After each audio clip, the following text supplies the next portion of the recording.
are welcome to view the proceedings and should not make contributions until they're invited in line with our procedure. All members of the committee have received the reports and associated documents in advance and had the opportunity to read them, and the public reports are published on the internet.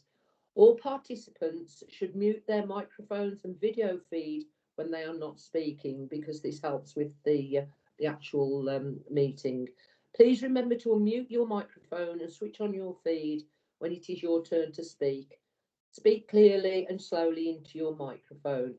Anyone wishing to speak should indicate using the raise your hand button, and I will invite people to speak at the appropriate time. If you do not have the hand button, can you please type your request to speak in the chat function? And please note that this chat function is monitored and has a full audit trail. Anyone found to be misusing this function will be removed from the meeting. Finally, I ask for everyone's patience with the use of technology. I apologise in advance if we experience any unforeseen difficulties, which we shall try to resolve expediently. So I now move on to the agenda. Agenda item 2, which is apologies for absence. Kim? Yes, Chair. Just Mr. Reid, who's the church representative. Right. Okay. I've also received a phone call from Councillor Ruth Butcher, who is the cabinet member. She's not obviously a member of this committee, but she does dip in and out. And I'm aware that Ruth, along with our Children in Care Council, are involved in an all-parliamentary group across the region tonight to see what impact COVID has had on care leavers. And I have asked Ruth if she would feed back to us later on regarding this meeting. So I'd just like to put that out there. She would have attended this meeting, but she's gone to this other one. So to agenda item 3, to report the appointment of any substitute members serving for this meeting of the committee. Are there any, Kim? No, there are none, Chair. Right, thank you. Agenda item 4, to receive any declarations of interest on the members' code of conduct. Chair, can I just note my employment by Dudley Group Hospitals NHS Trust? Yeah, thank you. Thank you, Councillor Bevan. That's noted. Agenda item 5, to confirm and sign the minutes of the meeting held on the 20th of January as a correct record. Does everyone agree to that? Yes, Chair. Yes, thank you. Yeah. Agenda item number 6, public forum. Are there any members of the public who are here and wish to speak? Chair? Yes, Councillor Sahota. And I just wanted to correct the minutes of the last meeting. I just noticed that, well, I did just to clarify on page CS40. Right, hang on a sec. Yeah. Second paragraph down. Yeah. I stated at the meeting that at the time the report from the finance officer actually had a detailed equality impact section completed, but that wasn't always the case with other reports. That's what I've stated, but that doesn't state that. Right. Okay. Okay, and I did mention it to the, I think it's Rebecca was who did the report, that her section was filled in fairly detailed. Okay. Right. Thank you. Right, we might note that, Councillor Sahota. Okay, going back, any members of the public wishing to speak? Anything, Kim? No? No, we've got 3 members of the public, but none of them are intimating that they want to speak, Chair.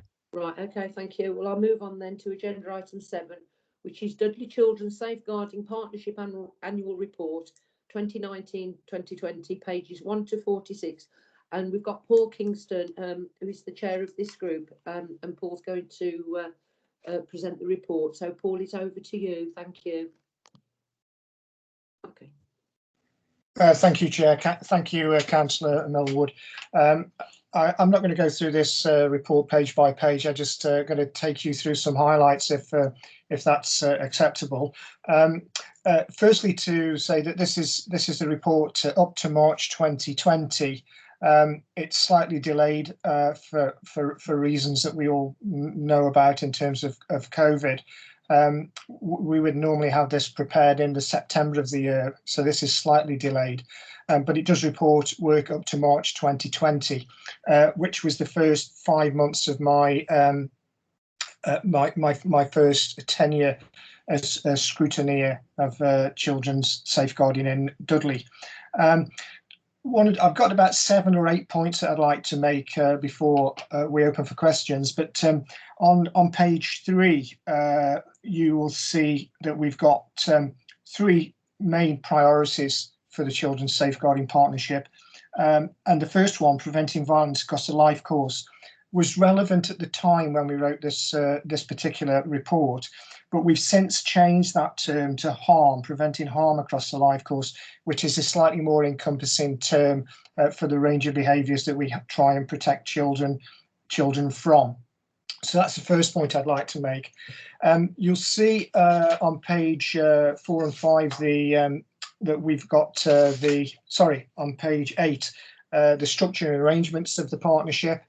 The partnership was going through a period of change at this period of time, and we came up with a new structure, which is on page 8. It's fair to say that that structure has been, I think, has been effective. We are, as we speak, tomorrow morning going to start our review of the structure of that partnership to see whether it's fit for purpose moving forward for the next 12 months of the work we do to safeguard children in Dudley. Suffice to say, though, up to this point in time, I think it's been effective and functional. We've had good partnership working, but it's time to review it to see whether we can make it more effective and efficient, and also slightly leaner, perhaps, in times that we're going through at this point in time. Moving on to page 10, you can see some of the data that we've presented for this period in time. I guess one of the standout points, if you look at the referral by source table, excellent figures from schools, higher than the West Midlands average and slightly higher than the England average. So schools clearly are doing what we ask for them in terms of communicating with us when they have children who they may think are at risk of serious harm. You can see the data there. Again, I won't go through any of the major data tables. Perhaps on page 11, though, I could refer you to the fact that our referrals do year on year increase. They've increased from 595 per 10,000 in 2018 to 749 in 2019. I suspect when we get the cut-off data for this year, we'll find that that increase continues to rise. And we're certainly at this point in time receiving high levels of referrals through the MASH that we're having to deal with in terms of children's safeguarding. On page 14, we start with how our partnership is working. I think the partnership is solid, and we've got a very good response from all the agencies that we have to connect with.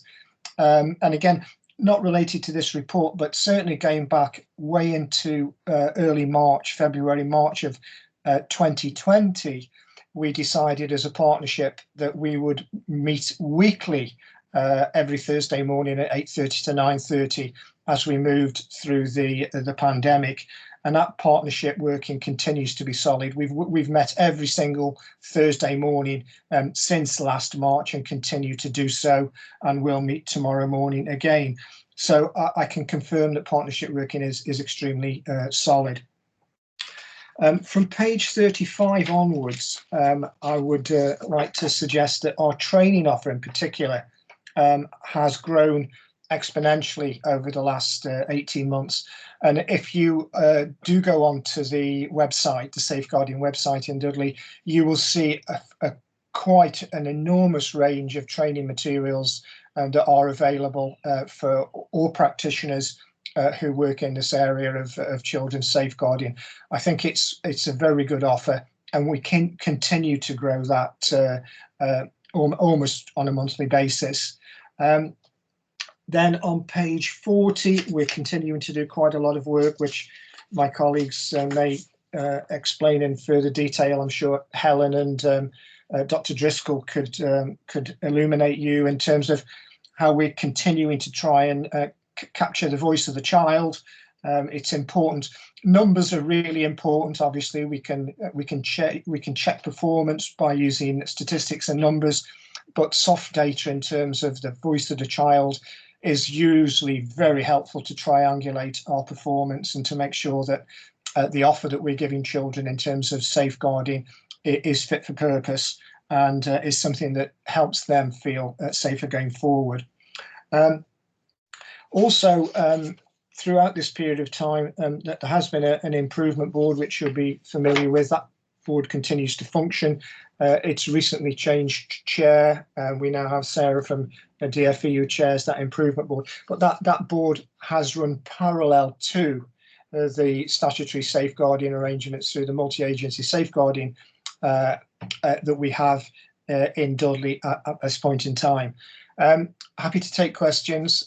Just a whistle-stop tour of our performance between April 19 and March 2020. Thank you, Councillor Millward. Thank you, Dr. Kingston. That's it's a very comprehensive report. It's a very good report, actually.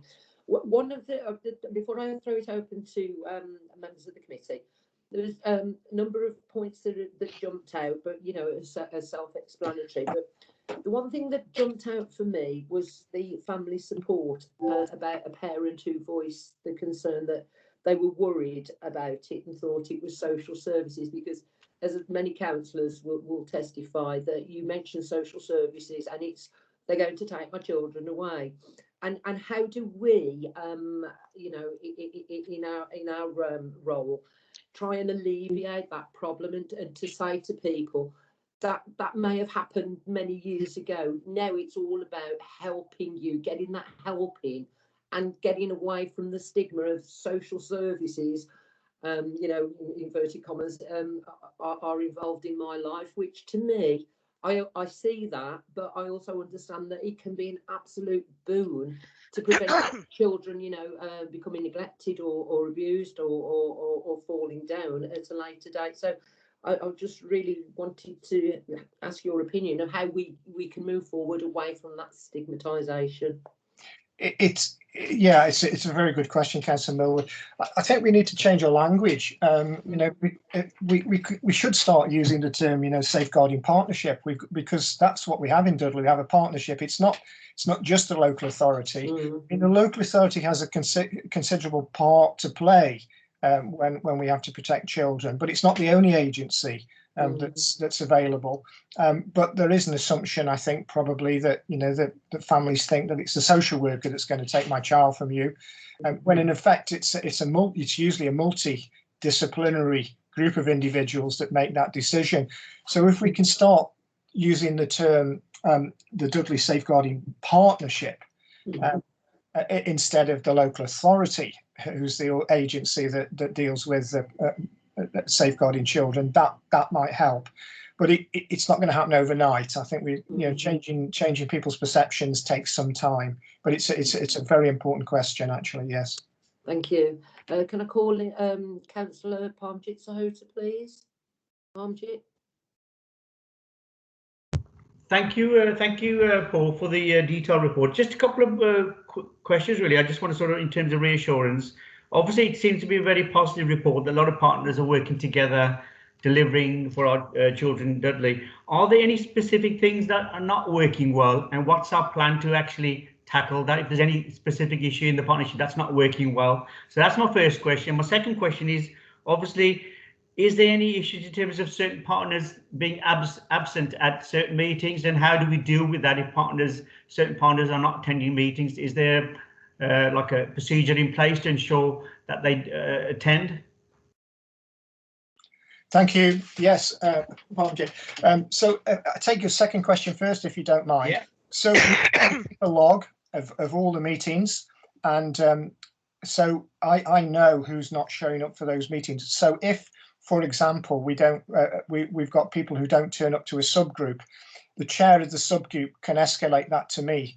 I can then go to, if it's a police issue, I could go to Kim Medill and say to Kim, you know, please intervene here. We're not getting the response from your force that we require. If it was from the CCG, I would go to Sally Roberts, who's the chief nurse for the CCG. If it was a local authority, I would go to either Dr. Driscoll, who's the new Director of Children's Services, or Matt Boucher if it was an adult issue. So any representation that is ineffective can be escalated to the partnership, and we can make sure that we go to the top to make sure those individuals are there at the table. So far, I've not had to do that. That's good. But the structure's there if we need to use it. Okay.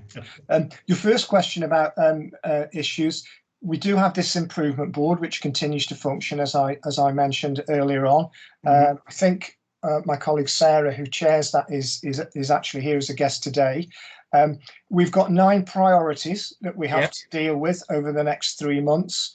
Again, Dr. Driscoll's on the call, and if you wanted more detail, I'm sure she could enlighten you about those particular 9 priorities. We're on a 3-month window to try and make those improvements, which we've been tasked to do. So we're on an improvement journey. We have a good solid plan, and I'm confident the trajectory is moving in the right direction at this point in time. Okay, thank you.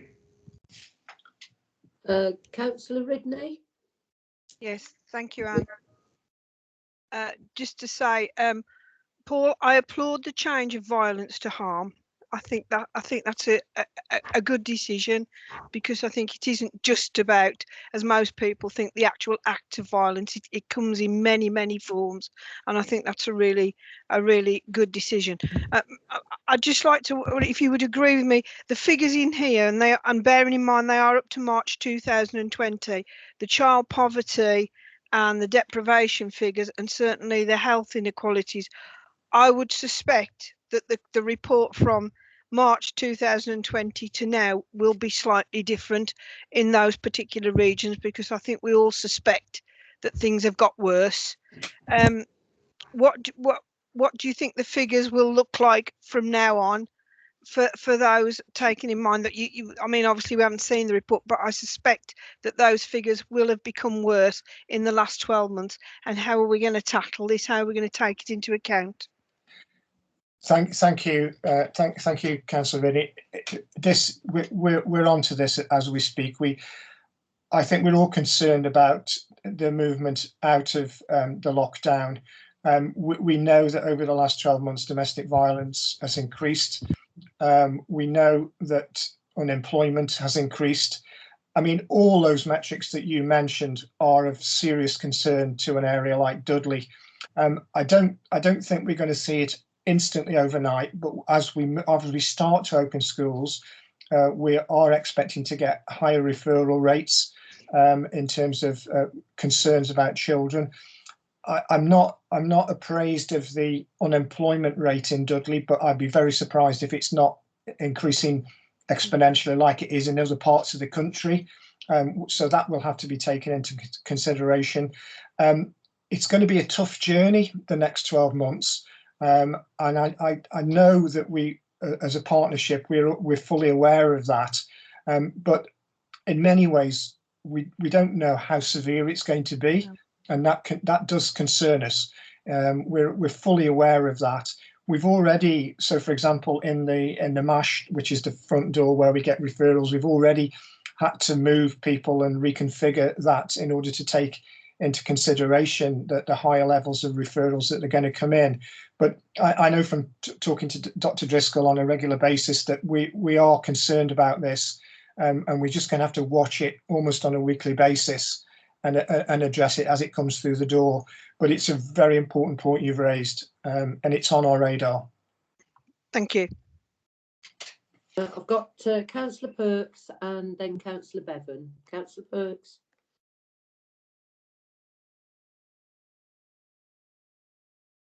Chris? You're on mute. It would help if I did the right Yeah, thing. it would. Thank you. What I wanted to ask is, how easy is it to get in touch to report a safeguarding problem? And the reason being, a few years ago, I was on a safeguarding team that actually did the adults form to come in. But I had a problem last year where I tried to report something and I had great difficulty as a councillor. I found access team up and they said, you've got to go through the proper place. And I said, what do you mean? And they said, Council Plus. So I went to Council Plus. They phoned me back and they said, you've got to send a form in. My problem at the time was a really bad safeguarding. And having worked for social services, I was aware of this. And in the finish, I found Matt Belsher. And in 20 minutes, Steve Longdale was at the property that there was the problem. And they sorted it. And Steve said, in his 40 years as a social worker, this was one of the worst cases that he'd ever seen. Now, my working for social services and that, and knowing about Matt and that, I was able to phone him after I couldn't get through because they were saying, more or less, in one way, oh, you're a councillor, you've still got to go through the same procedure as everybody else. You've got to fill this form in. And I was thinking, I only asked for advice in the first place, but I was panic struck. And within an hour, 2 hours of Steve Longdale and a social worker and a team assistant arriving at the property, this gentleman was in residential care. And it's one of the things that's worried me ever since, was because I know originally when we was on the phone, to get through it was like about 9, but I know they've altered that now to 1. Is there like an hotline or something that if like say one of the councillors knew something was going on, but it was serious, you know, to fill the form in, you've got to fill the form in, it's got to go to the access team, it's got to go to a social worker what decides whether it's safeguarding, then it goes to the multi-agency team. So before, you know, it's a long way around, but if you know there was something radically wrong, like I did with this gentleman, it's, can you see where I'm coming from? Is there Absolutely. where we could say, well, if it is an emergency rather than, because some people wouldn't realise. Yeah. Do you understand me? Or I absolutely understand Yeah. you. It's really unfortunate that happened on that occasion. I would like to be very confident that wouldn't happen now if you wanted to make that call. Could I ask my colleague Helen Ellis to come in and describe what the system is that we have at the moment? Helen's very close to this. Okay, thank you, Paul.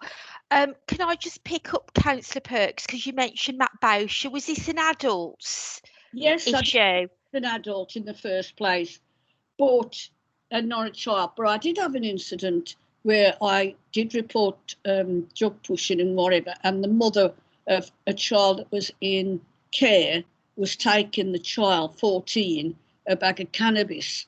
And I tried to get in touch with social service, and I went all around the region. I even found Sue, what's her name, over the police community thing. And it took me ages to get through to a social worker, because all I wanted to do was to say, is it possible to get in touch with the social worker so she can tell the manager? This lad had actually hit somebody around the head at the home with an iron bar and was being transferred to another home, and it took me forever. And I was thinking, you know, this is where I'm coming from. It's a thing where you think if somebody knows something that is something like that, I thought it was important. Perhaps other people don't think a mother taking a 14-year-old a bag of cannabis isn't. I think the best thing is, from a children's perspective, we've got the MASH telephone line. I found it. Okay. Okay, so we've got the telephone line. There is an advice function within our children's MASH. Our MASH will say you'll need to complete a multi-agency referral form, so what we describe as a MARF. But I'm just wondering, Councillor Millward, and I know Catherine's on the call, our new DCS. I'm just wondering whether we just need to send the information about our MASH again to all of our councillors. Do you think that would help? Yeah, it That would, might help. Helen. I mean, I've actually made 2 referrals to MASH about a child. It was the same child, two different children, sorry, over 2 years. And I never had to fill a form in. They took all the details. They got back to me. I did have to, after speaking to the officer, put it through the councillor contact as well. Now, I don't think that that is the right thing to do, because this is confidential information, and I do not wish to use Council Plus to give all this information. That's why I needed the MASH there and then. Yeah. And that's what we've got to take into account, is that when you send a request as a councillor to councillor contact, it can take days before you get a response to say they've acknowledged it, and weeks before you actually get the response. But if it's a problem there and then, you need to call that in as an emergency. Yeah. It should not be going to Okay. all and sundry at Dudley Council Plus. I'm sorry. No.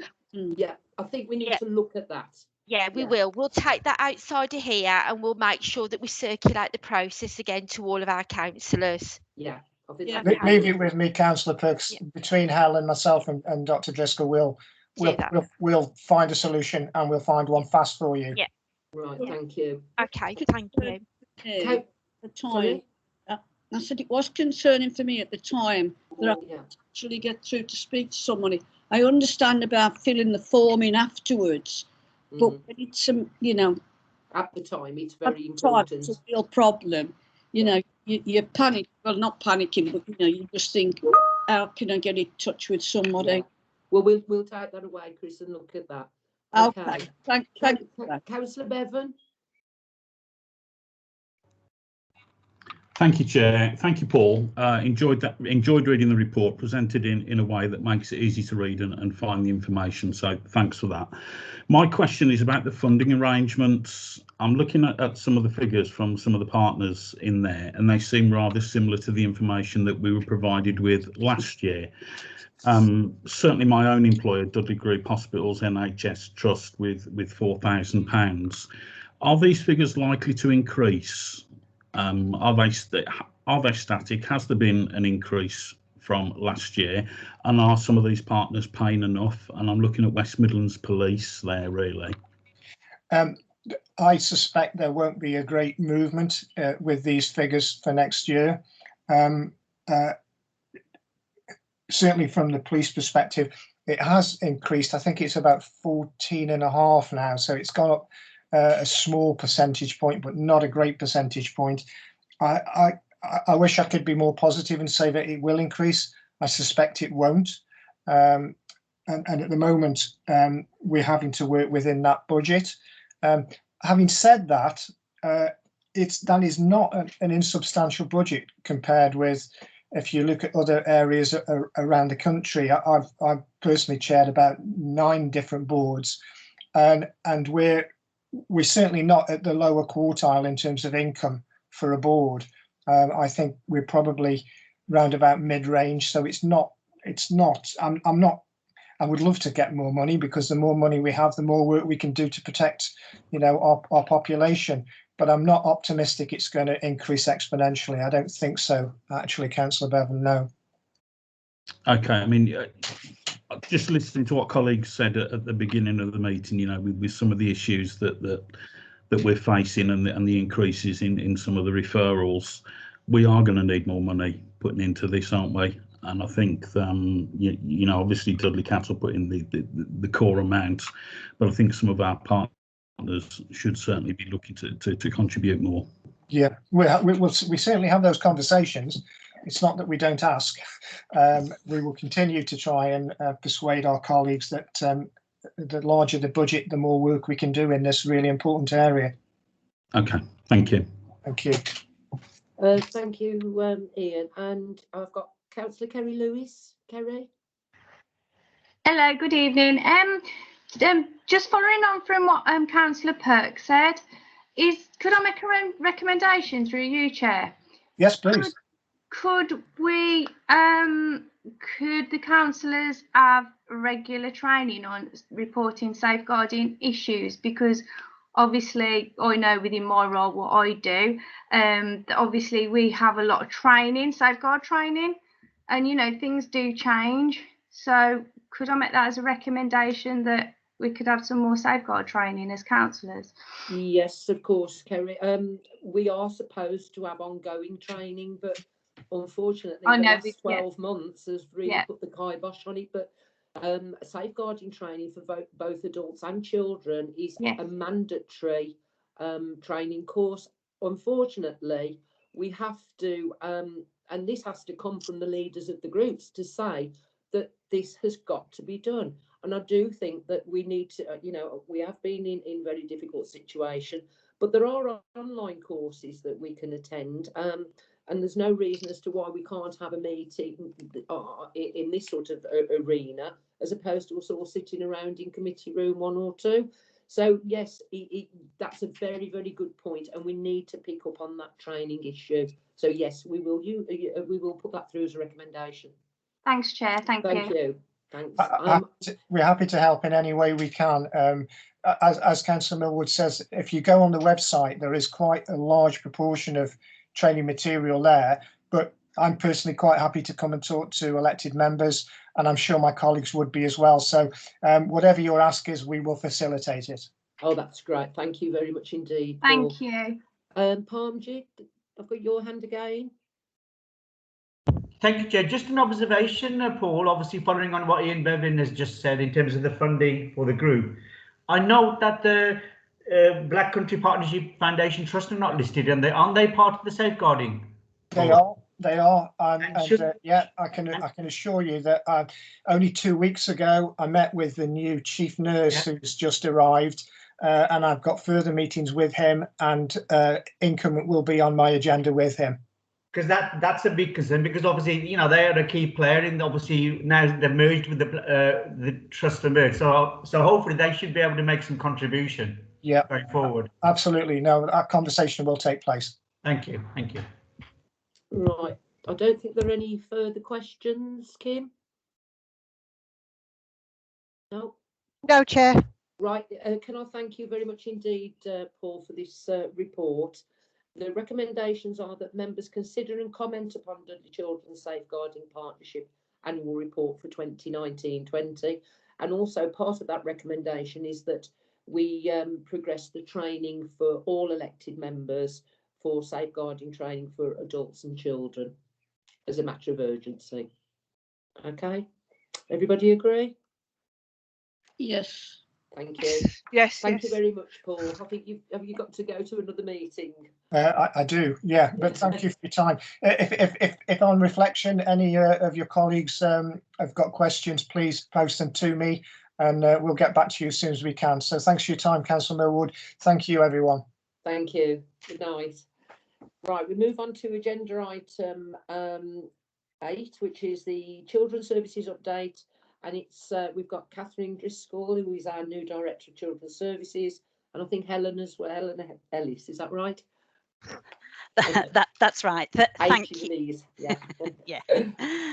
Thank you, Councillor Millward, and hello everybody. Good evening. I'm really delighted to be in my first Children's Scrutiny meeting with you. This is week 4 for me.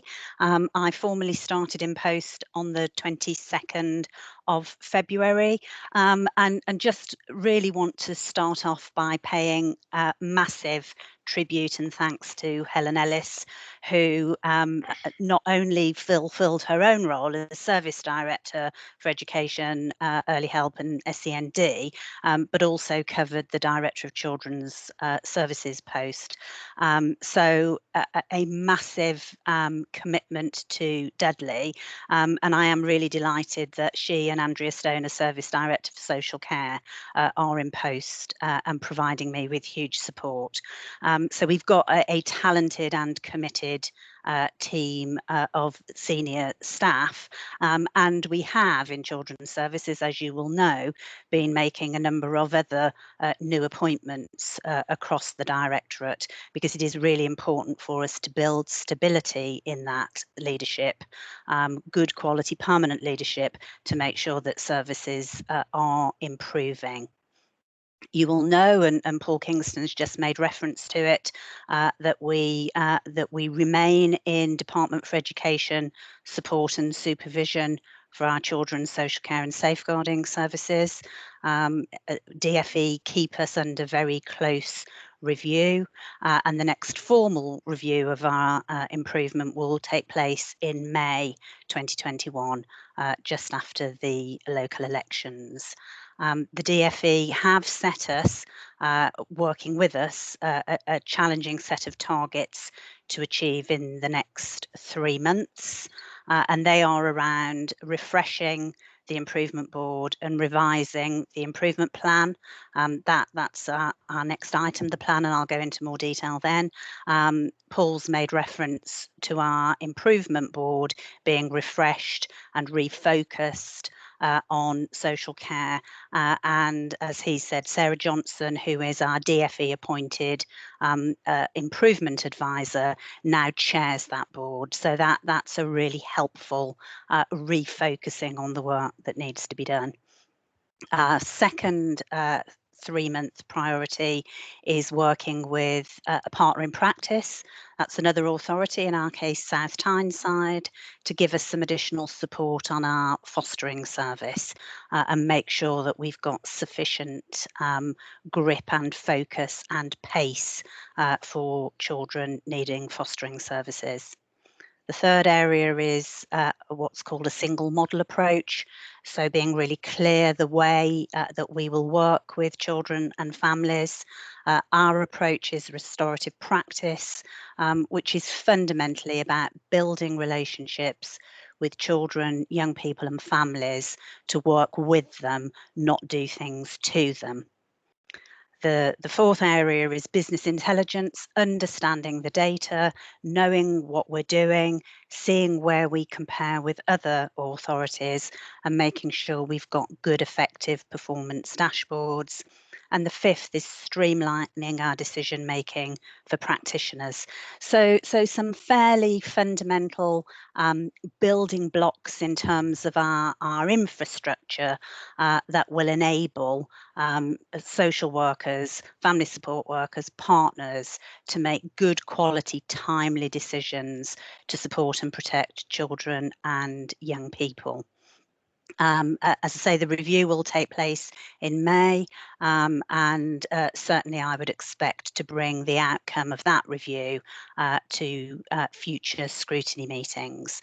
I am now going to hand over to Helen Ellis, because I'm sure you would want to have an update on schools with their wider opening for all pupils, and Helen can share that detail with you. Thank you. Okay, thank you, Catherine. Okay, so you all know that our schools have been open to our vulnerable children and our key work children. So that in terms of attendance, that was really strong. You'll all know that from the 8th of March, we welcomed all of our children, particularly in our primary schools. So all of our primary schools opened on the 8th of March, which was really, really, really good news. Our secondary schools have carried out a staggered opening during last week and this week. So I'm really pleased to say that secondaries have really worked hard to ensure that all the testing processes are in place. So we, as you know, I know that I updated Scrutiny to say that we worked hard as a borough during the Christmas period to make sure secondaries were supported and we're able to deliver the lateral flow testing. So all of that hard work paid off from week beginning the 8th of March. So our secondaries are still carrying out the tests. As I said, we've got the majority of our children back at school. That does include our special schools as well. So last week went pretty smoothly. This week, our schools, the majority of our schools, well, all of our schools are open. We are experiencing some issues now in relation to COVID outbreaks, mainly within our primary schools. but with the LA support, so within the education team and public health, we're proactively supporting those schools to reopen if they've had to close. We're talking about a handful of primaries at this stage and a couple of secondary schools who have had to close bubbles or have had to close. But again, as I said, we've had meetings during this week with public health, and we're working hard to ensure any closures aren't for long. But in terms of the school situation, it's looking positive, and I think it's still too early to kind of give you any more information other than that, really. So things are good, and as I said, we were really pleased to welcome all of our children back. Thank you very much, Helen. Oh, I'm on the screen now. I'm going to throw a spanner in the works now, and I don't apologise for doing so. Our children over the last 12 months, you know, have suffered greatly across the country with interruptions to their education. Now, the DfE have issued guidance, haven't they, regarding the closure of schools for the local elections. Now, the local elections are going to be held on, is it Thursday the 5th or 6th? 6th. Then you've got on the Monday, you've got May Day, and most schools will probably tag on an inset day on the Friday. So they've all gone back to school. They're going to be kicked out again, only going to school possibly for 2 days out of that week. Now, what is our corporate support for schools? Because I'm aware that the returning officer can make the decision of whether he uses the schools or a community centre, or even put a porter cabin like we have two in Gornal, because Ellows Hall, which is an academy, kicked us out of being a polling station a few years ago. So we're just wondering that how many of our schools are going to be closed, and surely we could make alternative provision. I mean, I'm aware of a community centre in King Swinford that is a polling station normally, but can't be used anymore because it's a vaccination centre. Well, if we can do it for health, why can't we do it for the children? And that's an issue that I think needs to be brought to a senior leadership team when you have your meetings with the chief executive.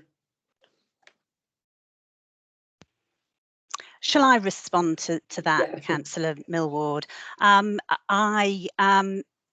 My own view is it was quite disappointing that the DfE, in common with lots of the guidance that they've given to us over the last year, they talk about requirements, but they don't set that out in the guidance.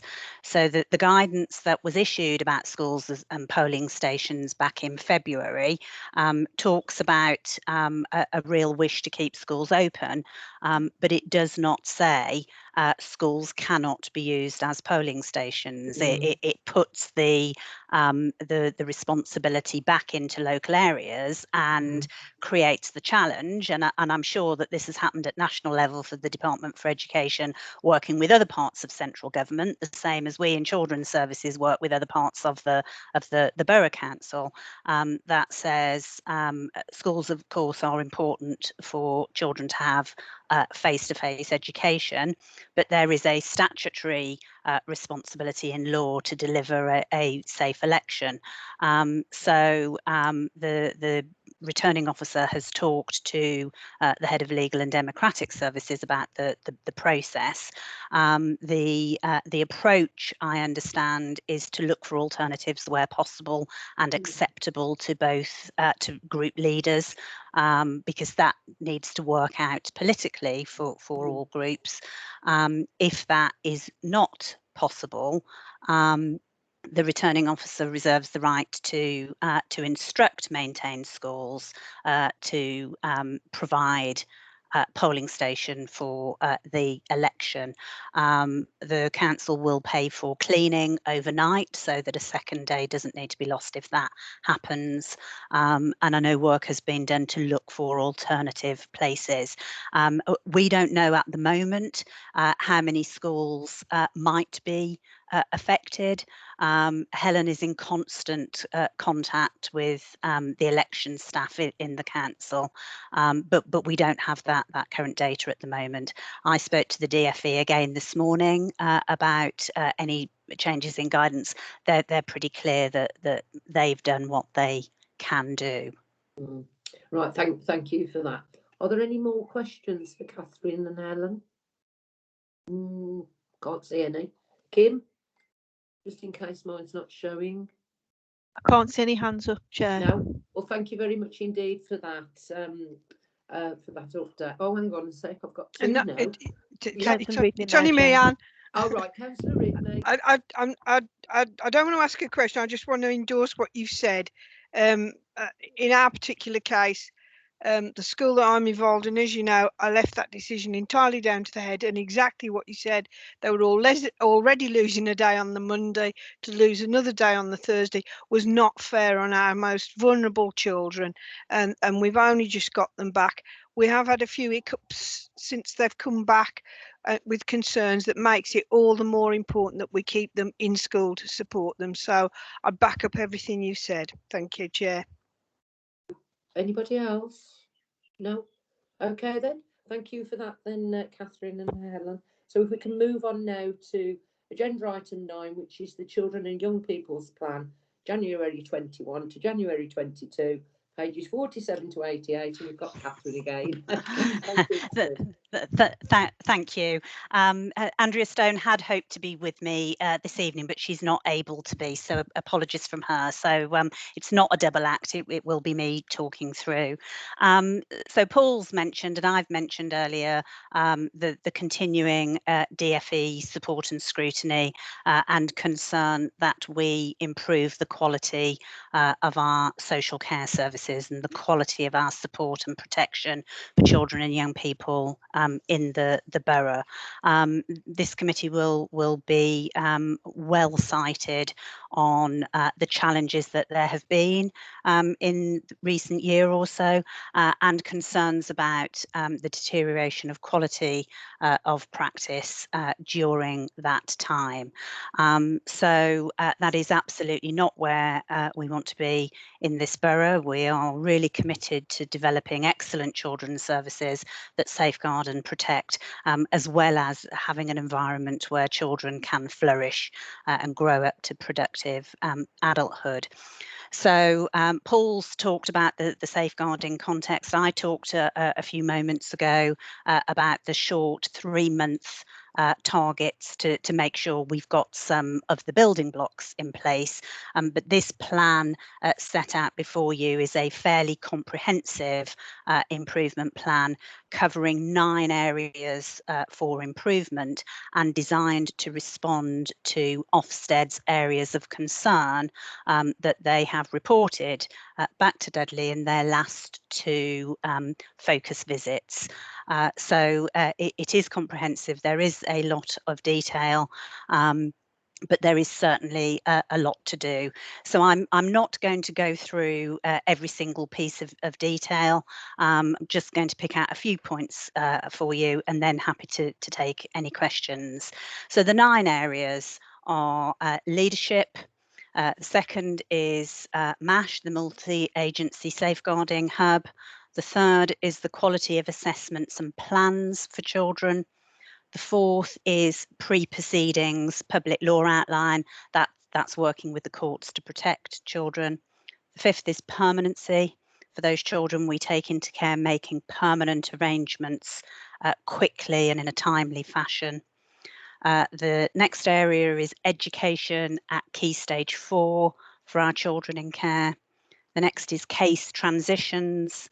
The 8th is non-familial abuse and exploitation. And the 9th is supervision, quality assurance and management oversight. So the report goes into what Ofsted said to us and talks about some of the progress that we've made.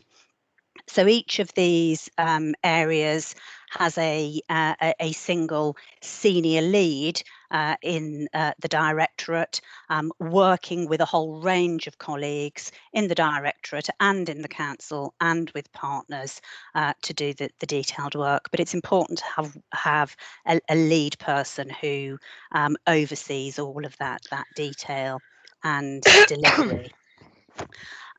So if I start with the first, leadership, I am the lead for this area. Ofsted were very concerned about leadership instability in recent times in Dudley, a drift in making key senior appointments, and the impact that has on staff at all levels within the directorate. One of the things that Ofsted look at when they come and inspect us is the impact that leadership has on frontline practice. So it's the leadership responsibility to make sure that partnerships work, that processes work, and that staff working directly with children and families have all of the conditions in place to deliver great work with children and families. So I mentioned earlier there have been some key recent appointments.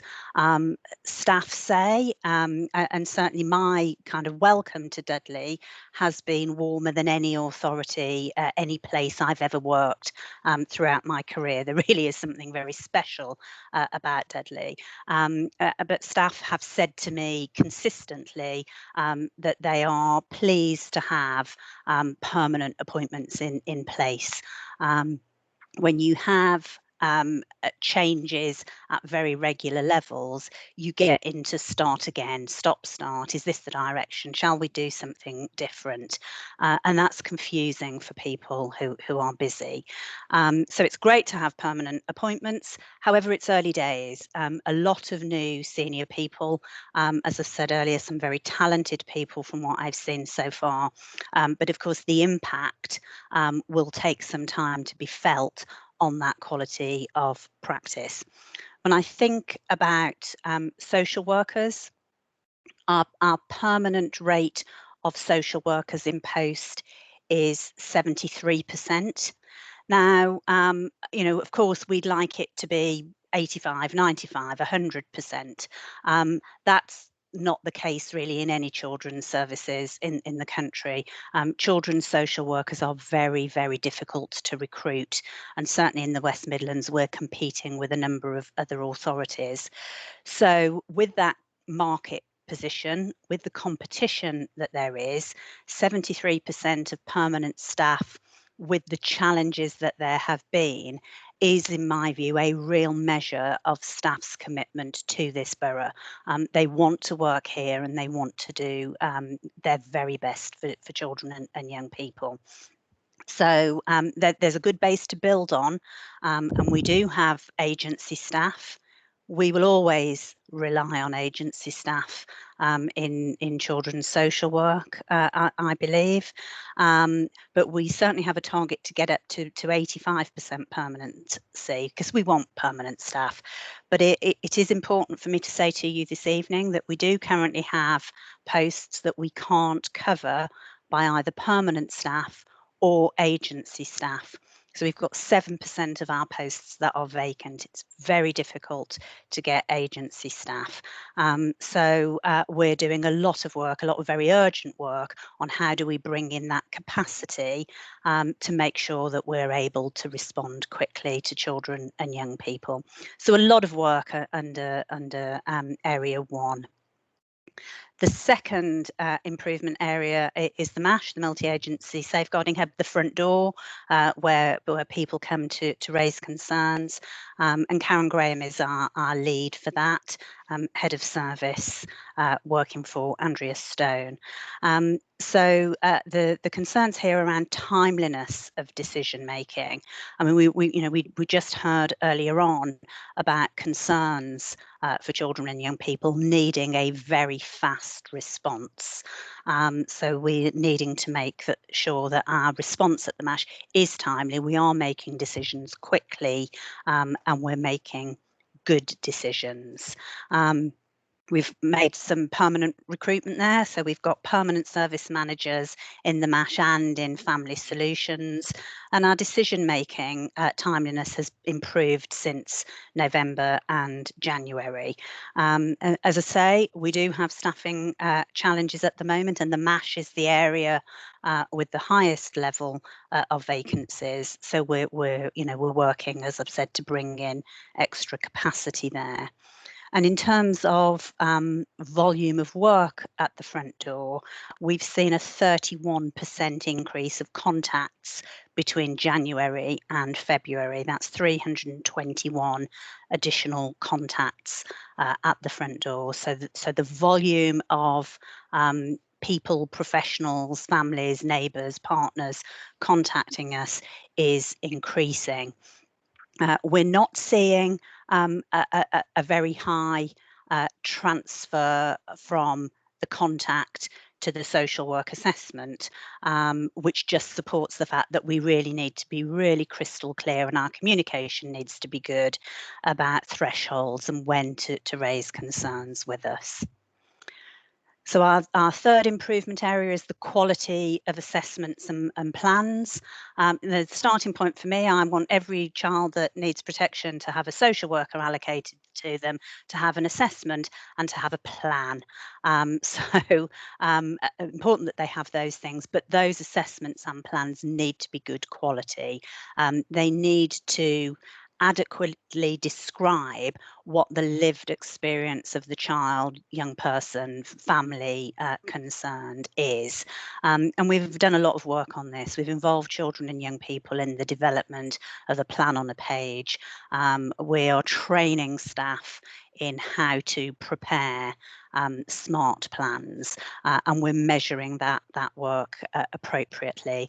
And Nicola Hale, who's our head of service for safeguarding and assessment, but also our principal social worker, she is the lead senior manager for this area. The fourth area is pre-proceedings, public law outline, and Karen Graham is our lead for this. And what Ofsted said was we weren't moving fast enough for children who were subject to child protection plans. So really significant concerns about their safety. And Ofsted said we were not moving to take legal action to sort out appropriate future arrangements for children where there was no improvement as a result of the plan. So plans being open for too long, repeat plans, just really not focusing on how we can make sure that children are not living too long at extended risk. So it's making sure that we are using the legal framework appropriately.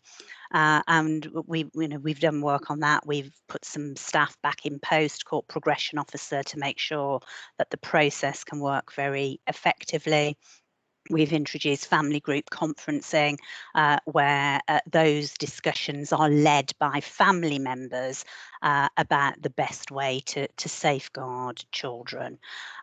We've put the PLO process onto Liquid Logic, which, as you will know, is our successor case management system, which makes it much easier to track the work. So some progress there, more to do. Next area, permanency, and Heidi Henderson, our Head of Service for Children in Care, is the lead on this. And this is around Ofsted saying to us, quite rightly, that we're not making quick enough decisions to identify and support permanent arrangements for children where there is risk from them staying in their birth family or family arrangements. So it's really focusing on clarity and appropriate certainty for children rather than continuing uncertainty. So we've got a new permanency strategy where we've got a target of 90% of children having permanency planning by the time of their second looked after child review. The cabinet member has signed off the no detriment policy for special guardianship orders, which will certainly support us to look at that breadth of arrangements to support children in broader family areas. So some progress there, but certainly, as I mentioned earlier, we're looking forward to the support that South Tyneside are giving us as part of our fostering arrangements, because this is really an area where we need to improve as quickly as we possibly can. A lot of work to do here. Our sixth area for improvement is educational outcomes for children in care, particularly at Key Stage 4. And Andrew Wright is the lead officer. He's the head of our virtual school. It's all of the evidence nationally says that children who live in the care of the local authority do not have as positive educational outcomes as other children, and that's just a heart sink stat when I think about that. That should not be the case. As corporate parents, we will have the same ambition for our children in care as we would for other children, grandchildren, godchildren, nieces and nephews. So really important that we're bringing that energy and focus there. We have made sure that there's a connection personal advisor working with the care leavers team. We've got an education attainment strategy. We're linking the virtual school into youth offending, but we really need to continually focus on that ambition and break down the barriers for children in our care not being able to achieve good educational outcomes. The seventh area is a focus on case transition points. And Ofsted said the system that we have brings in too many changes of social worker for children and young people. And over the years that I've worked with children and young people, they have consistently said to me, stop changing social workers. Don't let the social worker go. I might possibly forgive them if they're, going on maternity leave, but they want the same social worker. They want that relationship. Now, staff do leave. They do get promoted. We do have to have changes. We need to make sure that is as few as possible. So we need to keep the child at the heart of the structure, not think about what suits us in structural terms. So some real shift for us there. And when there is a change of social worker, when there needs to be that change, we need to do it in a timely way and make sure that there is appropriate discussion and handover with the child and young person concerned. So we've reviewed our transfer protocol so we can reduce this drift, and Karen Graham is our lead in this area of work. The eighth area is non-familial abuse and exploitation. Karen Graham leading for this as well. And Ofsted said that children were not supported well enough by us when they were subject to abuse or exploitation.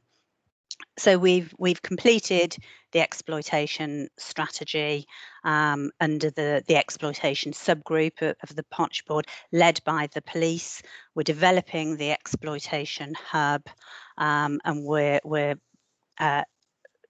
training and focusing on return home interviews for those children who go missing from care, and working on a child exploitation programme, thinking about children as victims and making sure that we are all of us responding appropriately.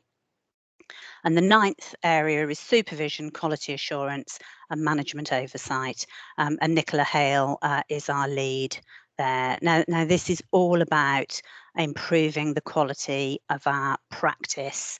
So I've seen actually already some examples of the most excellent practice since I've been in Dudley. But that's not the case for everything that I've seen. So consistency and being clear that we are reaching the standards is really important. Responding to serious incidents, focusing on our new supervision policy, training, being clear about our framework, making sure that people have manageable caseloads. At the moment, I have to say to you, caseloads are too high for staff. So there is a capacity issue which will get in the way of doing good quality reflective work. So big challenges there for us that we need to work through. We need to make sure we move children on appropriately and in a timely way so that we don't have too many children on the books. But equally, we need to resolve those issues of capacity, what I describe as the conditions for good social work to flourish.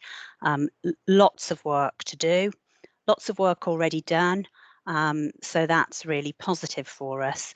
But it is true to say that Ofsted in the region and the DFE remain concerned about us. I am absolutely confident that we can improve.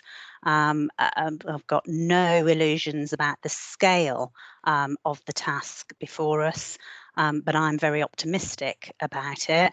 But it is not going to be a quick fix. You know, I won't be here next month or the month after saying this is all fine now, because many of these things take a considerable amount of time. And if I'm thinking about the things that are the top priorities, workforce is my personal top priority for the work ahead. It is the capacity, it's the recruitment, it's the training, it's the retention, it's supervision, good quality supervision, high expectations, high support, high challenge. It's focusing on that consistency of practice and never ever losing sight of the child at the heart of the work that we're doing, being really clear that all of the hard work that people are doing is having a positive impact and being able to describe and evidence that. And it's streamlining a whole host of processes and structures that we have if they're not adding value to our very competent, highly trained professional staff making good, timely decisions for children and young people.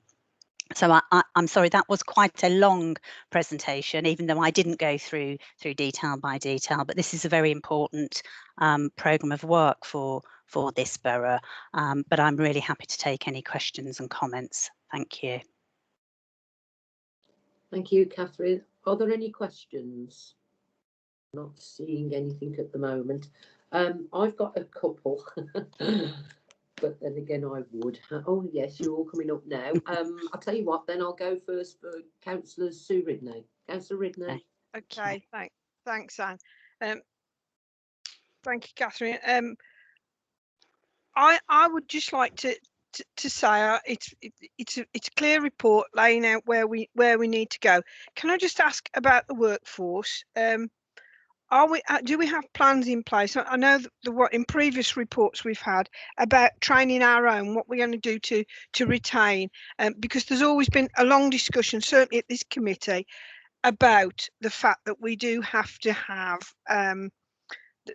that it's a fluid workforce because it's mainly women, and I am a great defender of that. I think, you know, that's one of the things that we have to take into account, that we have to give people time to look after look after their children, and so we will always need to have temporary staff. But what are we doing to actually train some of our own to actually take those on board? And planning for the future with that. And I'm very, and I'm sure the chair will as well, be really chuffed to hear that Liquid Logic is making a deal. I can see it laughing here. You may not know this, Catherine, but we are, Anne and I have waited so long for that new system. You know, we were hoping it would be in before we planned to retire. You've got it in by the skin of your teeth. So but we are. It's very pleasing to hear that is making a difference. So well done there. I'll let you answer the question I asked. Thank you. Can I just interject, because that was one of my questions, Sue. Years ago, if you remember, we grew our own social workers. Yeah. And I'm wondering whether we can go back and look at that. The other thing I was going to say as well, which you may be able to answer when we're looking at the issues with education in Key Stage 4, is that once again, I'm going to be banging this drum, and we do it at Corporate Parent Board. We are one of the biggest employers in the borough, and we need to be looking at apprenticeships for our care leavers. And I'm just fed up with this, because that's all I seem to be saying for years and years and years. And those decisions can be made. They can be made by the cabinet members and the leader and the chief executive and the senior leadership team. They can do this, and they've got to make it happen. So that was just my one point. But I agree with Sue. What are we doing about growing our own social workers? Yeah. Okay, thank you. If I just start with liquid logic, yes, it's helping. It's only phase 1. We've not finished it. I wouldn't want to kind of mislead this committee. We are into phase 2, which is portals, which will help the MASH. Catherine, it's got to be better than anything we had before. The fact that we've actually got it. Precisely, yes. And I've just ploughed through all of my online liquid logic training. I mean, I used liquid logic in my last authority, and actually that training I would say is pretty excellent, really good. So good support for staff. So in terms of training our own and what workforce and what's our strategy, just really important to say, every director of children's services in the country would probably say what we really need is experienced children's social workers who've done the years, they understand the work, and of course we would all like that. The reality is it is incredibly difficult to recruit experienced social workers. The last time I looked, the average kind of career of a children's social worker was 7 years. It's a tough job. So the only way we can have any sustainable workforce strategy is built on students. So think about newly qualified staff who've come out of university. In my last place, we had 2 students per social work team. That's an ambition I would have. And frankly, the quality of newly qualified social workers who've just gone through what is a really rigorous, good quality degree programme is excellent. And the freshness with our qualified staff is really beneficial. So we need to make sure that we've got the support. It needs to be a good offer, a good first year following training, so they stay with us, so they get the Dudley bug and they stay with us for longer. Now that's already happened before me being here saying that. So there are family support workers who are training as social workers, which of course is brilliant, newly qualified, but of course all of that experience coming into the work. We've got student work apprenticeship, so growing and supporting our own staff, we will need to do more and more. I want us to be working very closely with training institutions. To be honest, I haven't looked at that yet in detail, so I'm not quite sure what those relationships are like. But if you live in Dudley and you want to have a student social work placement, I want us to be able to make that happen for local people. So not just our own staff, but also people in the borough who are interested in this as a career. Lots of potential there. And the social work apprentice, real potential as well. Thinking about apprenticeships, Councillor Millward, your comment, as you know, there is much more that we can do as a council on apprenticeships. We are the family firm. We should be prioritising that. We are doing that in children's services. Andrea Stone is recruiting for a care experienced apprentice at the moment. But as you heard me say at Corporate Parenting Board, just because the child has been in our care does not mean they want to work in care. A lot of them say, no, not for me. So more work to do there. Thank you. Yeah, thank you. Palmchik? Yeah, I just want to say I'm very. Can you see me? Yes, I can. Okay. I'm just want to say, Catherine, obviously welcome to Dudley, obviously welcome back home. I'm actually heartened by your sort of detailed summary of the 9 priorities and your determination to actually drive these forward in the next 18 months, etc. Obviously, I just want to make some comments on a couple of the priorities. Obviously, leadership is going to be a key one, and I think it's good that you've sort of allocated each lead officer for each of the priorities. I think that, in a sense, gives a bit of accountability and ownership for each person to actually drive that specific priority. And I think I'm heartened also by your comments about workforce being the key, because a productive workforce is only as good as it's how it's treated, how it's looked after, it's trained, etc. So in terms of going forward, how will we ensure we monitor the key staffing how do we monitor staffing issues as we progress and make sure we take on board anything that are flagged up in terms of any key indicators, whether it's, so that's going to be key. And I think my second point obviously is the priority 9 in terms of practice, supervisory policy, training and caseloads.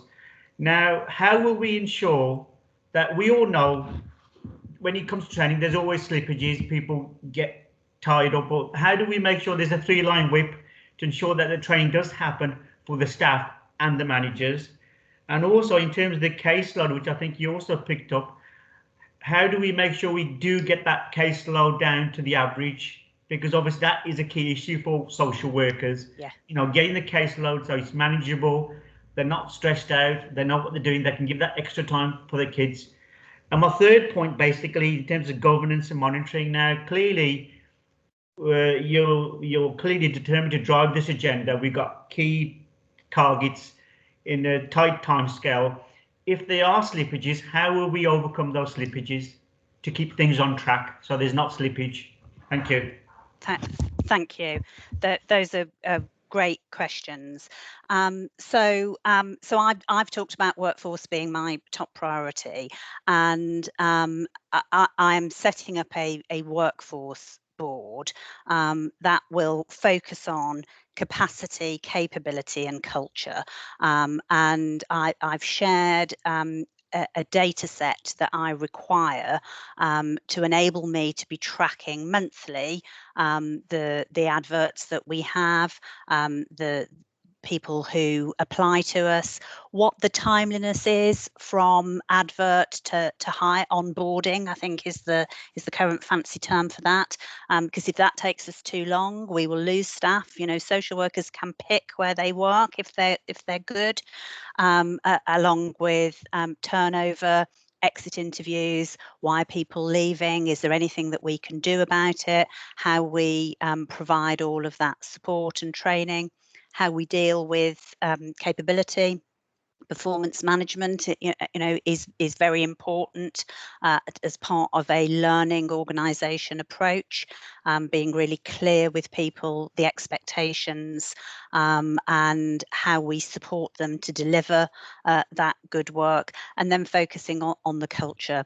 So, in my experience, what you often have when you have a system that is overwhelmed, which is where we are at the moment in many parts of the service, people get frozen, and then the things that are mandatory, training or doing an audit or whatever it might be, just becomes too much for people.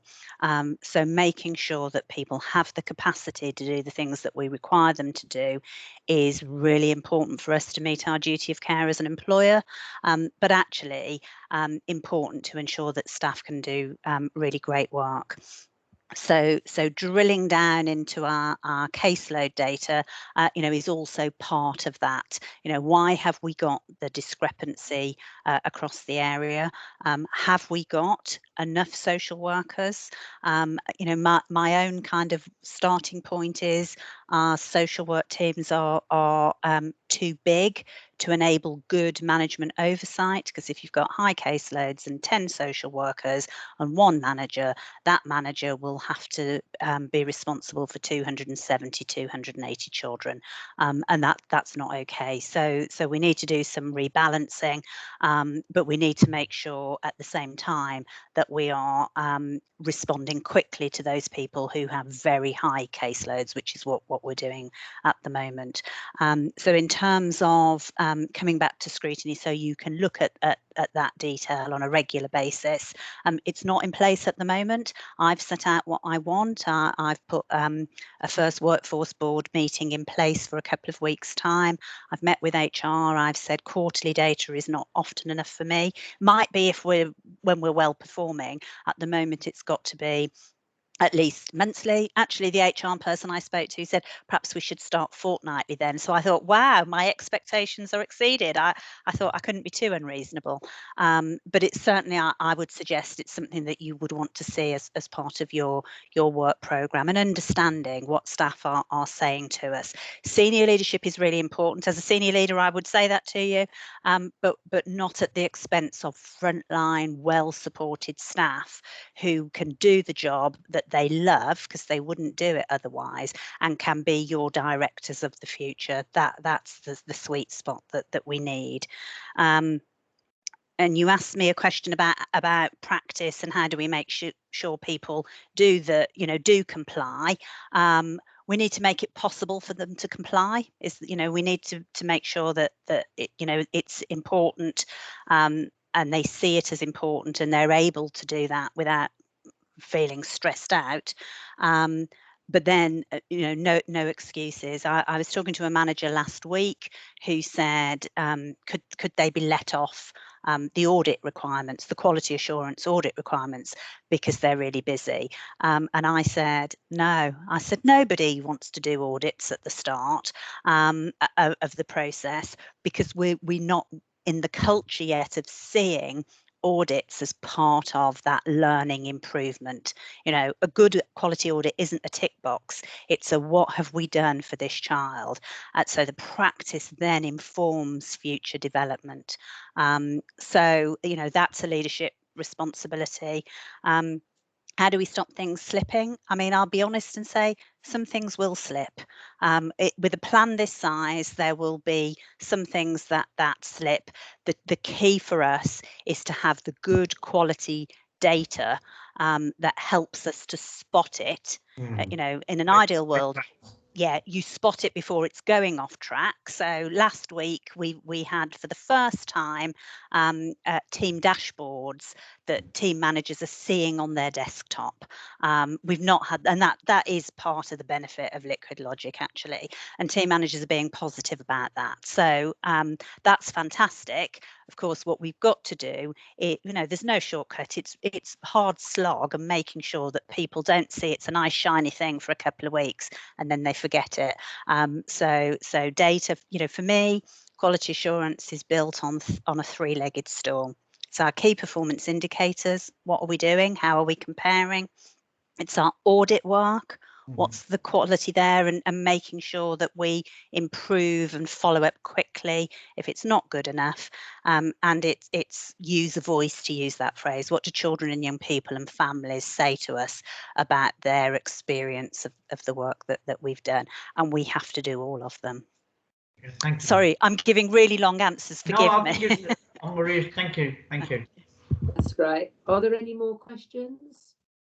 No, I can't see any. Well, thank you very much for that, Catherine. So we move to recommendations, and it is recommended that Scrutiny Committee note the improvement plan and progress on outcomes and performance against the delivery commitments and timeframes laid out in the improvement plan. Note the wider children's services improvement initiatives within the local authority and partner organisations that embed the cultural and operational changes required to achieve sustained improved outcomes for Dudley children and young people, and that corporate leaders understand the improvement plan and drive changes to support improvement within corporate directorates and strategic partnership boards, and support the development of frontline practice and engagement with children / young people. Does everybody agree? Yes. Thank you. We move on now to agenda item 10, which is the update on the Youth Offending Service Inspection Action Plan, pages 89 to 95. Scott Jones, I believe Scott's going to present this. There he is. Thank you, Chair. Scott. Thank you. Thank you as always for the invitation to present progress on the action plan around youth offending. We present today's report on the back of what has been a really incredible youth offending management board this afternoon, where we heard some very brave feedback from a victim of crime that's been supported by the youth offending service, as well as some incredible work by the team to support that victim, and also some excellent progress around some of the health improvements that have been taking place as well. So it's been a really interesting day and great to finish to be able to finish the day reporting back on the progress around youth offending. This is the third time I've been back to scrutiny around the youth offending improvement plan, and it's nearly 2 years now, believe it or not, that we were inspected by the HMI probation service. And for many of you that will have been party to previous reports, you'll know that it was a points-based system that the Youth Offending Service was inspected against, and we narrowly missed out on a good outcome. We still carry a requires improvement grade for our Youth Offending Service, and we're very close, and we don't know when, of course, the next inspection will be, but it's a 2 to 3 year cycle, so we're going to be very close to the next inspection that could be later on in the year. We're waiting to hear back what the cycle will look like post pandemic. So in terms of bringing you up to date with today's report, the report split into 3 different components: an update on the plan. I wanted to give you a bit of an update on how the service is delivered during the pandemic, and then some of the outcome data and the impact of young people that have been supported by the service. In terms of how the service was inspected in the first place, there are 3 different elements. The arrangements for organisational delivery are inspected against, the quality of our court work, and then the quality of our out of court disposal work. So those are the 3 elements that make up the inspection of the youth offending services. In terms of progress against the action plan, there's a few bullet points in the report that I want to bring you up to date with here. So the YOS plan for 2019-2020 was approved and accepted by the Youth Justice Board, and that did contain the inspection action plan, which you would have seen at previous scrutiny committee meetings. As I mentioned, the implementation of the health review is now underway by the lead officer from Dudley Integrated Healthcare NHS Trust, and we heard today at the board that the progress is being made significantly against the elements of the health improvements that we needed to move forwards. There's been some excellent progress around training. As we've been hearing today, it's really important that our workforce have high quality training. So assistance, safeguarding and recording have been 3 areas where the youth offending service staff have had some high quality training. And we've also heard today around some of the developments around non-familial abuse and exploitation, and the youth offending team, of course, are inextricably linked to the work that's developing around the contextual safeguarding hub, and we're working very closely across children's, including the youth offending team, to make sure that our work is as impactful as possible. We've really worked hard on having a comprehensive data set, and some of the richness of the data that we've got now for our youth offending cohort is the best I've ever seen since I've been in Dudley. And as many of you will know, I've been in Dudley now for the last 4.5 years, and the data set gets better and more sophisticated as each quarter goes past. And we had a great opportunity just a couple of weeks back to share the data set with the YOS management board in a bespoke bespoke specific session, which was about 90 minutes, where we just looked at the data alone, and that was, I think, really important for the YOS board members to be appraised of some of the really strong performance that's taking place, which I'll come to shortly. In terms of the work that's taking place around employment, education and training, it is a challenging environment for all of Dudley's young people at the moment, for obvious reasons linked to the pandemic. So the link work that's taking place with Connections and our youth offending service is key at the moment and is working very well. You'll recall that the rolling programme to review the YOS policies and procedures was an element of the action plan previously, and now that's embedded in practice, and we've got a rolling programme to make sure policies and procedures are well developed. The audit work that's taking place against the national standards, we heard today at the YOS board around some of the audit work around operational practice, and nearly every single piece of practice that was put in front of the board today was self-assessed as good, and there were a few requires improvements, but that demonstrated, I think, to the board that there's been a significant shift in the practice of the team, and we're very clear that there's been significant progress there. We're focusing hard on disproportionality at each performance challenge meeting, making sure that our work to look at represented the groups that are represented from Black and Asian minority ethnic groups within the youth offending cohort aren't under or overrepresented, but are match the makeup of Dudley's young population. We are also very pleased. I'm not sure whether I'm as excited as Councillor Ridley as Councillor Millward around the development of the liquid logic system, but we're really pleased to have a unified system in children's services and have that matched against the work that we're doing within the youth offending service, and that's clearly an important development for us. And finally, in terms of the updates, our audit work has been taking place, and the working arrangements have been consulted upon around partnerships with the police, and they've been signed off. And then finally, our assessment framework was developed for out of court work, and now that's embedded.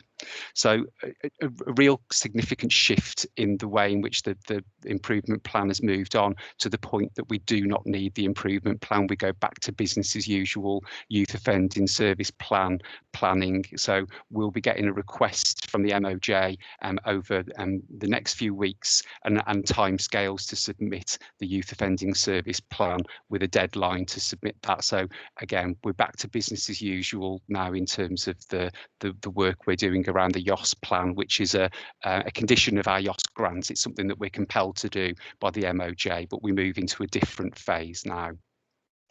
In terms of COVID, just a few headlines here. As the rest of children's services, lots of ways in which we've had to adapt our work. And as Catherine alluded to earlier, in terms of our child first focus, and that's been a key element of this period, making sure that we engage with child first, offender second, and that's been a key underlying principle of the work that has been taking place by the team over the last 2 years. Relationship-based restorative practice is absolutely at the cornerstone of the work that's been taking place. And the use of technology clearly has been a big feature of the way in which we've developed services for young people that they've responded to. That's been a real challenge in terms of the secure estate, and for our small group of young people that are in young offenders within the youth offending estate. That's a key challenge in terms of making sure that our contact with them, but the secure estate is opened up now for contact with our key workers that have been supporting the small group there. Finally, I think just to bring you up to date with the work that's been going on around reparation, and that's been very much home-based, and our reparation worker has been incredibly inventive around making sure that there are the work that's been undertaken by young people as part of their reparation has been monitored, and that's been a really helpful, inventive approach to those developments. And also in terms of the data, really, if I just finish off with the data. the youth offending data set is incredibly complex, but it's boils down to 3 different indicators. Our measurement around first-time entrants, those that enter into the criminal justice system in Dudley for the first time, those that reoffend from the cohorts that have been supported by the Youth Offending Service before, and also finally the use of custody within the Dudley cohort as well.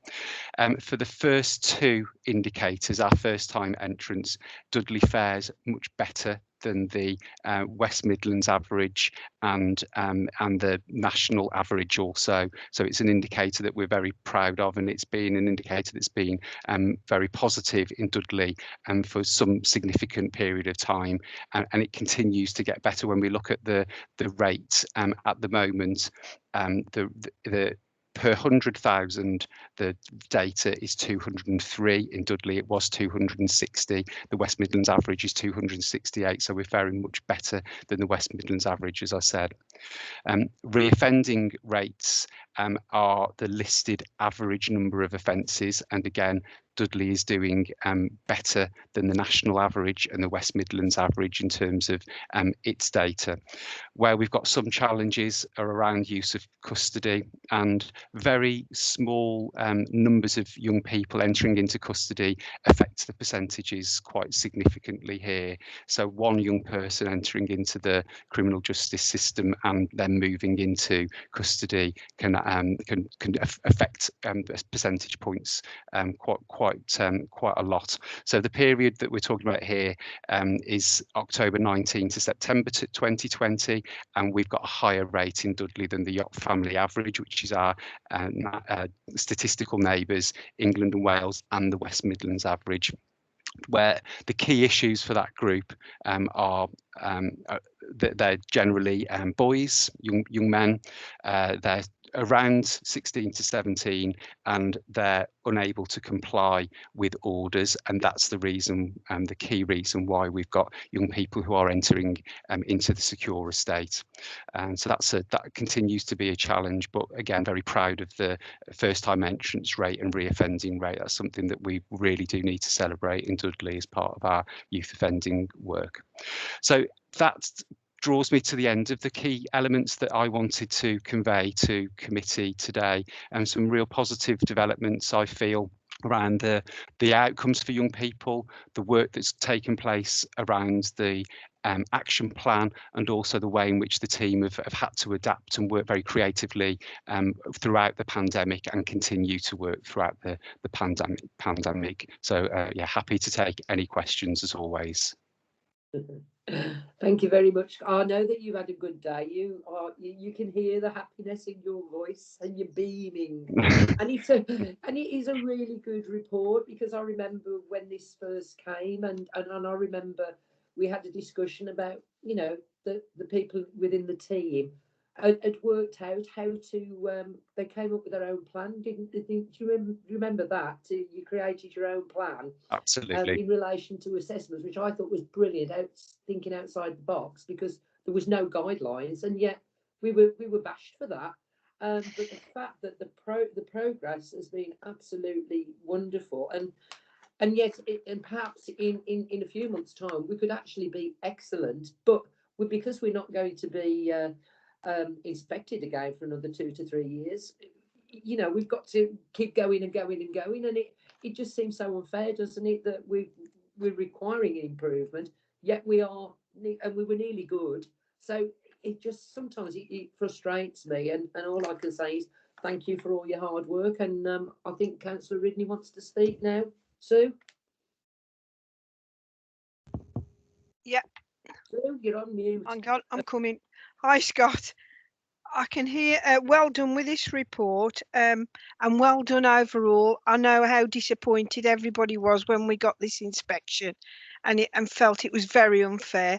But you know, you accepted it and you've moved forward, and it's good to hear that. So well done. But I can also hear in your voice that you challenged them. Come tomorrow, we'll take you on, and I understand that. But well done with it. Yeah, very well done. Thank you, Councillor Ridley.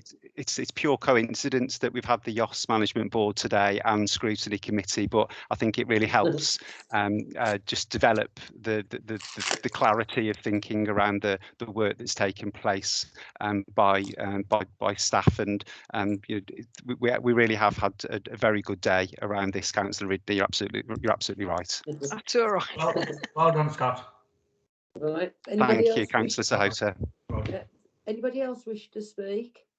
No, I don't think so. So recommendations are that it's recommended that members note the content of this report, comment on and provide support to aid the progress of the action plan and COVID-19 working arrangements.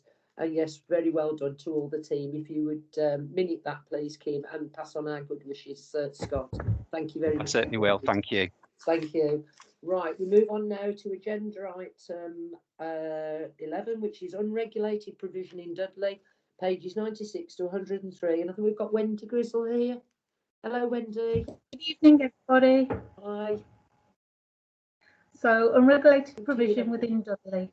So, unregulated provision is when a young person over the age of 16 needs support to live independently rather than needing full-time care. Unregulated provision is allowed in law, and recently the law was changed in February of this year, which now makes it illegal to place any child under the age of 16 years old in an unregulated provision. I am really pleased to say that for some time prior to the law changing, Dudley was not placing any child under the age of 16 in those provisions. So that's really good news for us. We wasn't then trying to chase our tail to move all these young people in a hurry. So that's really good news for us. Ofsted, as we know, do that they're safe and they meet the needs for young people. Our commissioning and monitoring attends the West Midlands Assurancy Group, which covers 14 local authorities. Intelligence is shared at these groups about the different providers and provisions, and each local authority then has a responsibility to ensuring that poor providers are not used and that concerns are flagged on the placement portal warnings.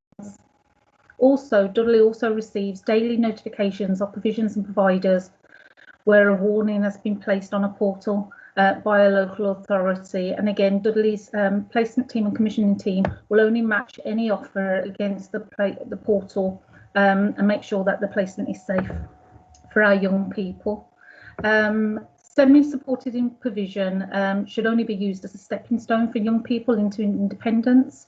And sometimes it is in the best interest of the young person to go down that to an unregulated provision.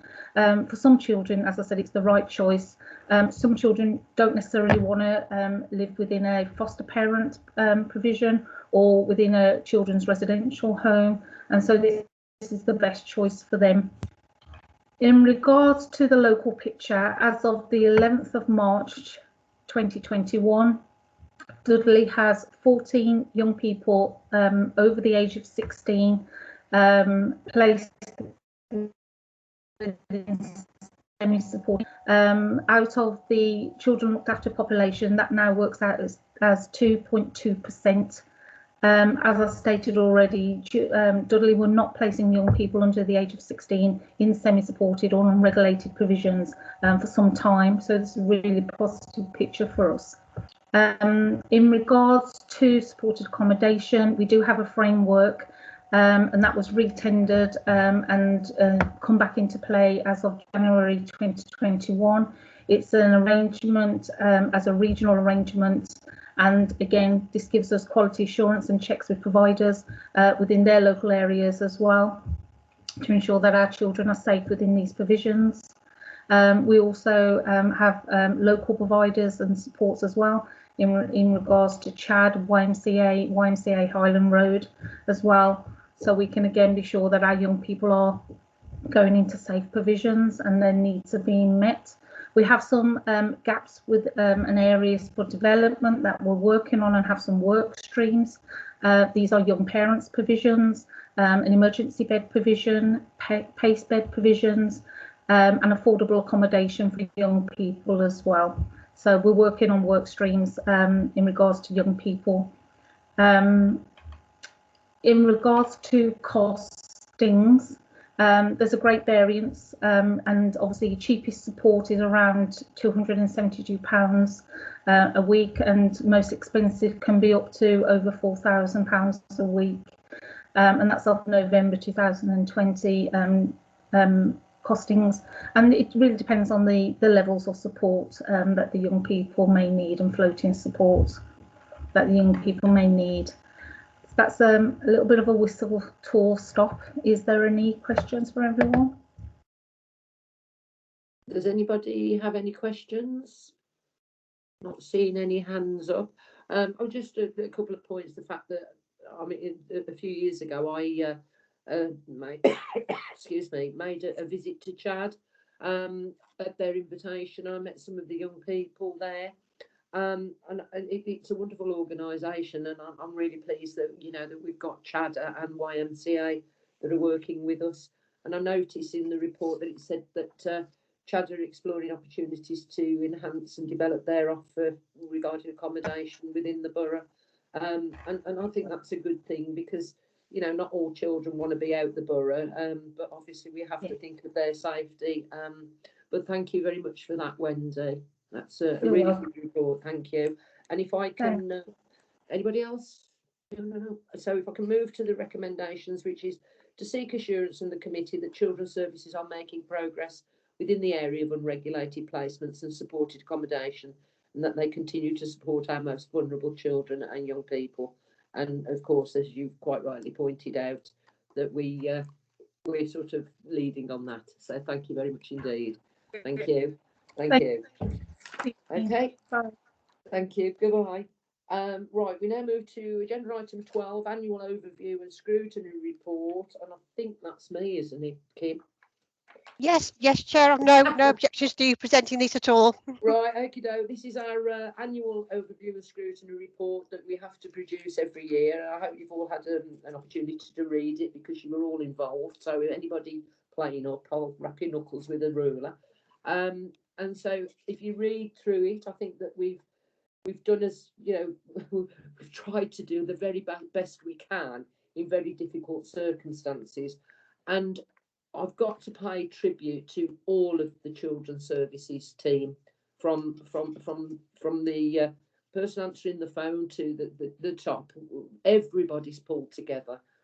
We've had a very, very difficult year, and we've tried our hardest as members to support you in all that you've been doing. And looking at the report, yes, going forward, we've still got elective home education, and I am pleased to announce that I've received a letter. It only came last week. It had to come via the MP because I've had to play up. That letter will be shared with everyone regarding home elective education, where they are looking into this. And I think there's going to be a number of parliamentary committees, because it is a big issue. And as we all know, there isn't actually any national guidance, is there? So that is an issue we will be pushing forward. So I'll make sure that that letter goes out to everybody. Well done, Chair. Sorry. Well done. Yeah, I got really mad, Palm G. I did. I said, you know, this is just, you send a letter in September. How can you possibly ignore this? And it came back from, I think it was a, oh, hang on a sec. I have called it up. But I don't know what's happened to all my emails today. They've all just gone everywhere. Don't worry. But they apologised. She was somebody from, was it Baroness Berridge or something like that, Parliamentary Under Secretary, couldn't apologise enough. Yes, they were going to look into it. So we've got that coming.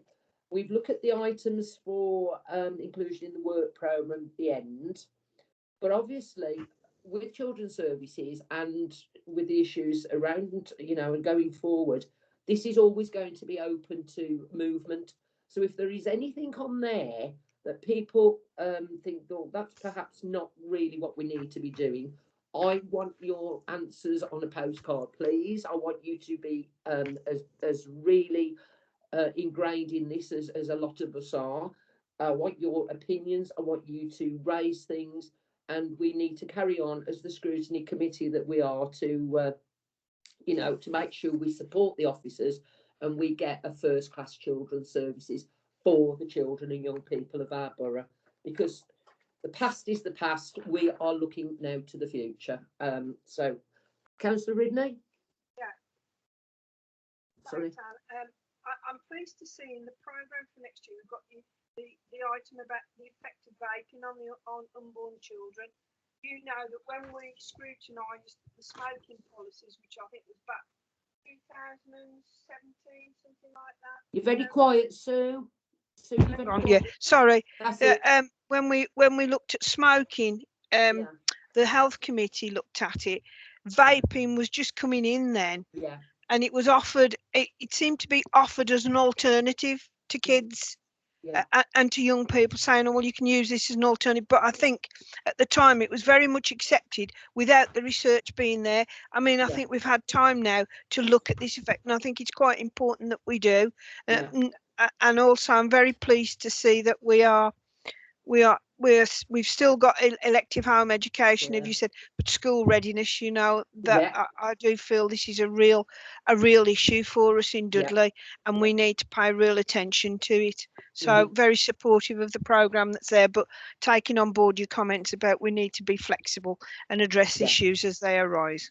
Yeah, definitely. School readiness. I remember going to a health and wellbeing board a number of years ago about this, and it seems to be getting worse, doesn't it, instead of better, from what we're reading. Well, for me, it was bad enough at the start of last year, 2020, with everything that's happened in the intervening 12 months. I think that it will be interesting to see some data from this year, and as children start to come into the nurseries in September again, to see the effects that the pandemic has had. And I think we will probably see some startling differences. Yes, not for the good either, I don't think. No, not in the positive side. Yes, I agree. I think we'll be seeing delays in development because of you know, of COVID and not being in that setting. Parmjit? I just wanted to raise an issue with all the committee really here, and obviously with the new Director for Children's Services. I know we normally get Children's Services update as a verbal update, but I do feel that, you know, although the update is verbal, I think it would be good to get a written brief update, because then you can read it and then have any questions you want to ask prepared, because it's very difficult to sort of get the verbal update and digest everything and then ask the question. But is this, you know, obviously it's a committee decision. Is that something we could look at? Because obviously it'd be good to know. Is that what we normally do in Dudley? No, what we used to do, we never used to have one. We used to stick straight to the agenda, Parmjit. So, but we decided that as a committee that we wanted this verbal update, because verbal updates are fluid. Things can change. It's no good having something stuck in front of us when then a minister makes a decision the night before our committee, which throws everything out the window. So the reason that we had the verbal updates was because it was very fluid. And I still think that's my opinion, that it is much better to keep it like that, because we don't really have to have it, but we asked for that. So I personally think that the verbal update is captured anyway for your next meeting, isn't it, with the minutes? I'm happy to go with the flow. Okay, you're all more experienced than me. Yeah. Okay. Anybody else got anything to add? No, I support what you've said, Anne. Right. Okay. Thank you very much indeed. So that brings me to agenda item number 13, which is to consider any questions from members to the chair, where 2 clear days' notice has been given to the monitoring officer. Council Procedure Rule 11.8. There are none, Chair. No, thank you very much. Well, it then just leaves me to say thank you very much. This is our last meeting of the municipal year for the Children's Services Scrutiny Committee. Thank you for your input. Thank you for all your hard work. Thank you for the questions and for pushing and demanding answers. Thank you to all the officers who've worked so hard in the last 12 months. And I'd like to say, I think it's quite sad that we're losing a couple of members who are retiring this time. Is that Councillor Perks and Councillor Baines? Am I right? Yeah. And then, of course, there are others who are up for election. So I'll say to all of you, good luck. And I hope to see you again in the new municipal year, and thank you very much indeed. Thank you, Chair. Thank you all. Bye. Thanks, Bye. everyone. Bye. Catherine, I'll see you at the Health and Wellbeing Board tomorrow. I'm looking forward to that, Sue. Okay. See you Friday. Bye. Bye. Councillor Yeah. Millwood, Yeah. I think, Anne, you know, when you were talking about helping the care leavers, Yeah. and would people come forward who could help? Yeah. I would like to make a suggestion, please. Yeah. We were at a meeting about 18 months now, I think it was, and we were talking, and you were saying what a wonderful cook you was for nothing. And I was remember, I said you told me to do a cookbook like that. Yes, well, that this is what I'm girl. talking about now. I ain't done. Well, I did do a cookbook, so I might think about that, Christy. And I think it's a very, very good idea for you to do it. Not being sarcastic or anything. No, I know. She used to be very good at stretching £5, and I think that would be a wonderful idea, Anne. I can put a meal on my table for 50p per head for 3 adults. Well, and brilliant. And I've done it all through COVID just to prove a point. So one day, when I've got time, Chris, I'll do that. Please do.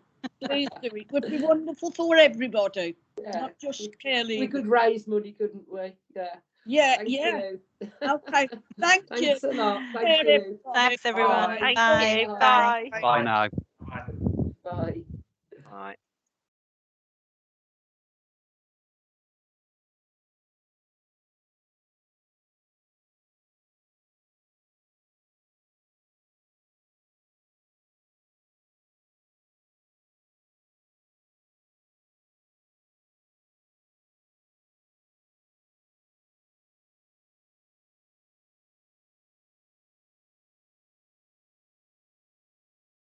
Kim, are you there? yeah, Right, Kim, something's wrong with the recording. why? It's got recording pending. I can't stop the recording. Oh God, don't say that. I was just going to say, thank God it's being recorded. It was recorded because it came up recording and it said ask everybody to record, get permission. But now I can't stop